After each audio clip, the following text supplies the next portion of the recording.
Hey everyone, and welcome back to the Frank Olson Twins YouTube channel. In my quest to upgrade my studio and my life, I decided it was time to officially build a standalone reverb unit. Now, if you research prices for these, you're looking at around $500 for a true long spring verb, more if you want a tube variant. That seems expensive for technology that's nearly 100 years old, but there's a catch. Reverb springs require a high current device, such as a valve amplifier or MOSFET amp. There is some speculation about a few op amps being up to the task, but that's a topic for a different video. You might notice this unit bears some resemblance to the very popular modern 6G15 solid-state clones. I had originally planned to put the driver unit into a separate Hammond case, but I couldn't stand the idea of two more loose cables to deal with, so I built the smallest cabinet that the parts would fit into. I've taken the easy route, if you can call it that. I bought a PCB and a bunch of parts. There are about 50 components plus hardware, wires, cabling that are needed to finish this project. My total cost ended up being about $175 and came from 3 different suppliers. I used scrap wood for the cabinet, but had I not, that would have added about $20 extra. And for this project, you'll need a strong 12-volt DC power supply, minimum 500 milliamps. I'm using the 1 amp tap. Just a quick disclaimer before we begin, there are lots of PCBs available online. I would only recommend this PCB to advanced pedal builders. It relies on some obsolete Jfets which require spec testing, and they can be difficult to find unless you want SMD parts. I sourced some on Amazon, but I have no clue if they're real or what the specs are. Also, there's very little documentation, and it does contain a few errors as well, so consider yourself warned. Okay, let's get started by placing all our resistors.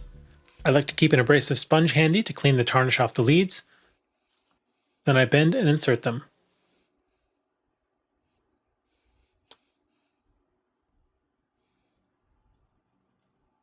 On the bottom, I gently bend the leads in opposite directions to keep the component in place.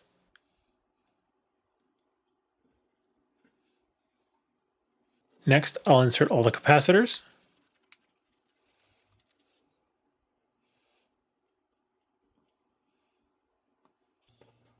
the diode,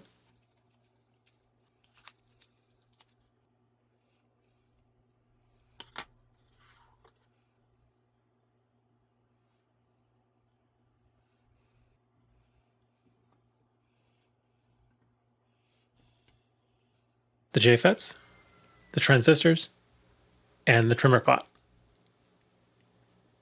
When they're all in place, I flip the board over and solder the pads. Using rosin core solder, I can usually solder about 3 joints before cleaning the tip. I try to minimize overheating components by jumping around the board and soldering only 1/2 of the component at a time. On small boards, I find it necessary to trim the soldered leads as I work.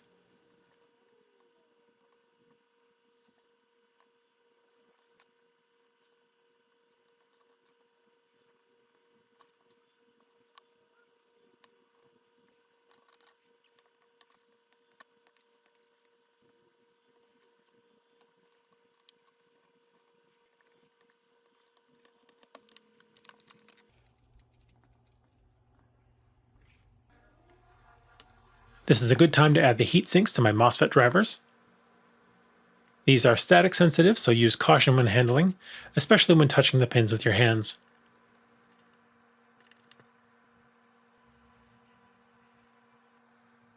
I gave them a little space above the board to allow for airflow and a little wiggle room during final installation.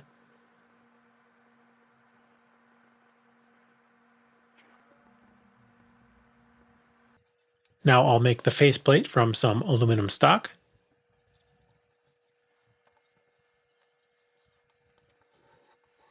I gave a little space between the pots, about 1.5 inches between each one.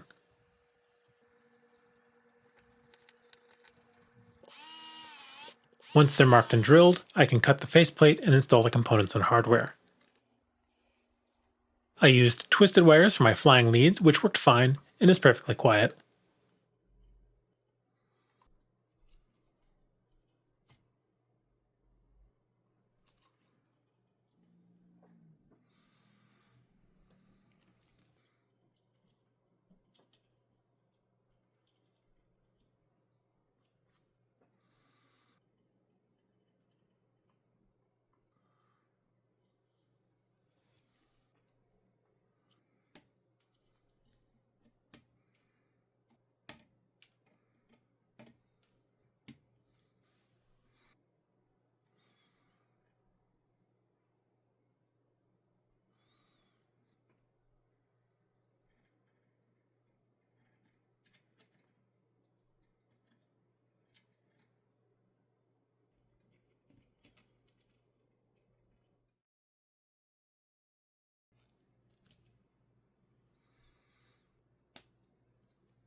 Now I'll solder the flying leads to the board. One word of caution here, I thought it was a good idea to solder some of the leads to the bottom of the board since it was designed to be used with the right angle PCB pots. But it just ended up making installation a little trickier.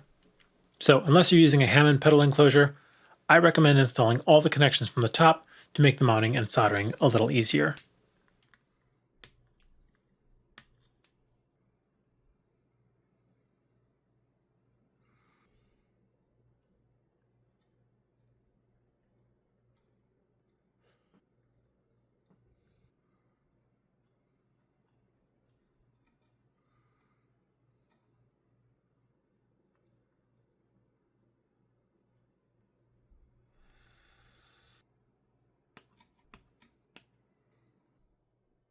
I'm installing some female RCA jacks onto a twisted pair, but eventually I opted for shielded cable. In hindsight, I should have just bought RCA male plugs or cut an RCA cable in half.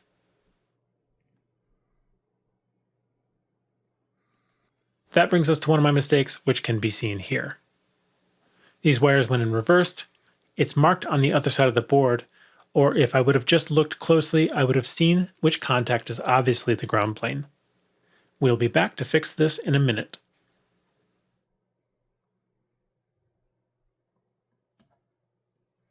A little shrink wrap for the LED wires, and that gets soldered in.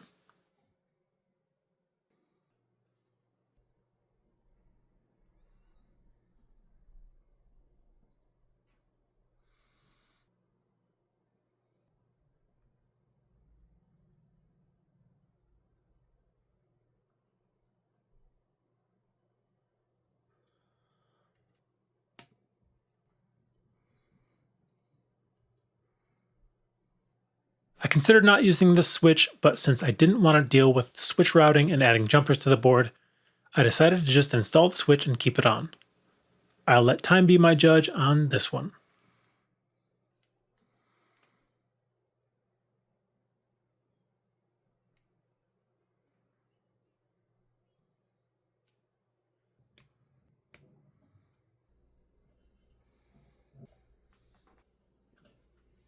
Okay, the first test. I'm plugging it all in for the first time to test my assembly skills.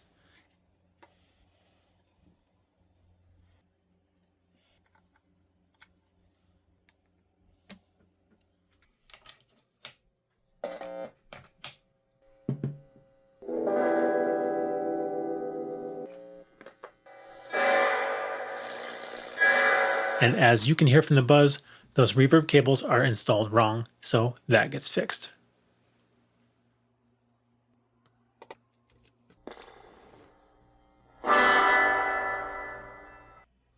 The MOSFETs get biased to 6 volts by checking this test point.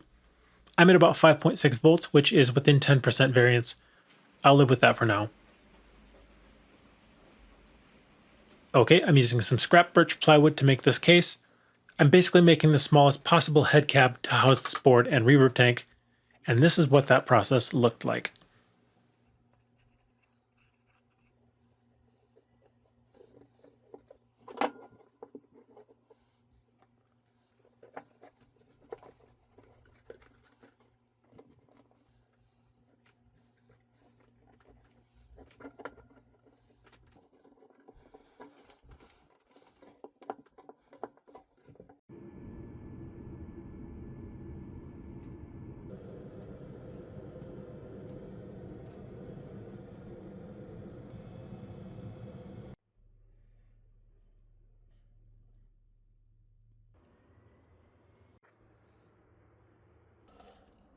As usual, making the cabinet took as much time or more time than assembling the PCB and all the parts.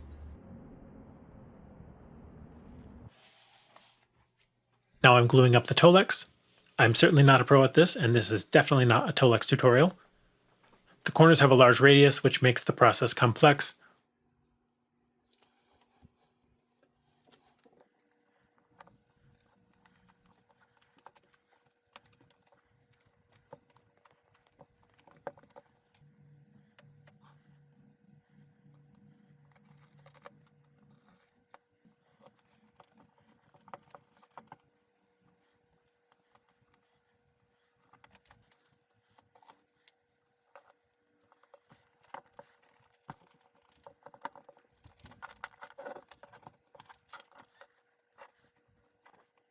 I'm using the concept of cutting both flaps in a single cut, although I didn't have a long straight razor to cut the corners, so they all ended up a bit clunky at first. I won't really dwell on this bit of the video, but I did end up going back and tightening them up with super glue and getting them looking as nice as I could.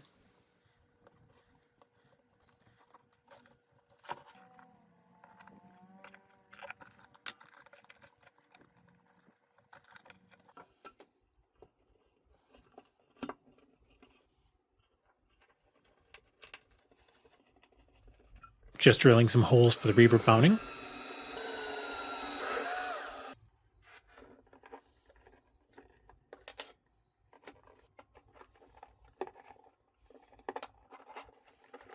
I had planned on keeping the control panel closer to the bottom of the cabinet, but the way the wiring was arranged on the board, it wouldn't really sit correctly inside the cab without putting some unnecessary stress on the wiring. So I just kept it as is, since it doesn't really matter to me. There's no great way to mount this board, as it was designed for a pedal enclosure. If it ever comes unglued, I will consider another method.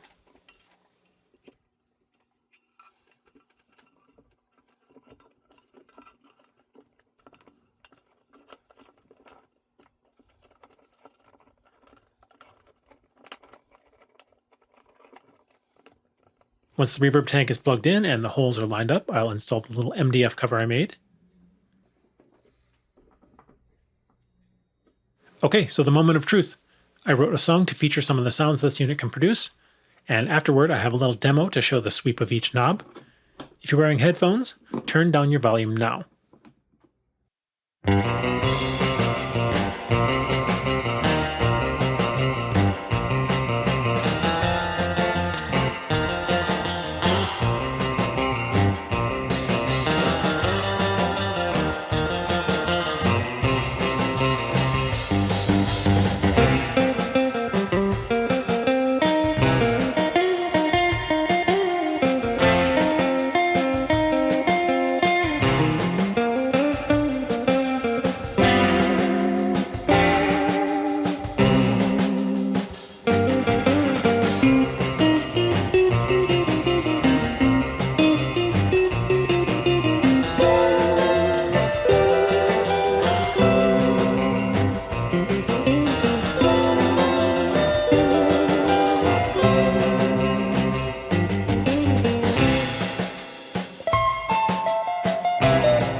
And here's a demo of the sweeping knobs.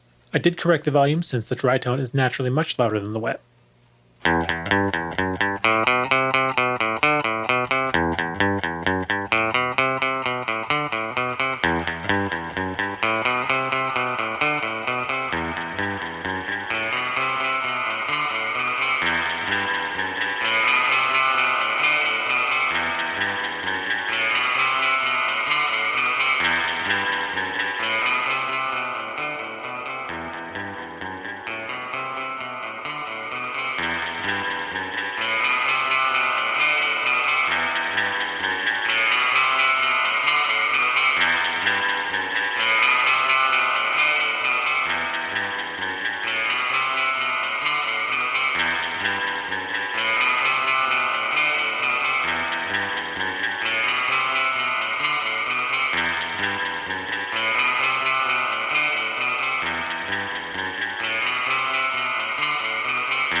So that's my standalone reverb build.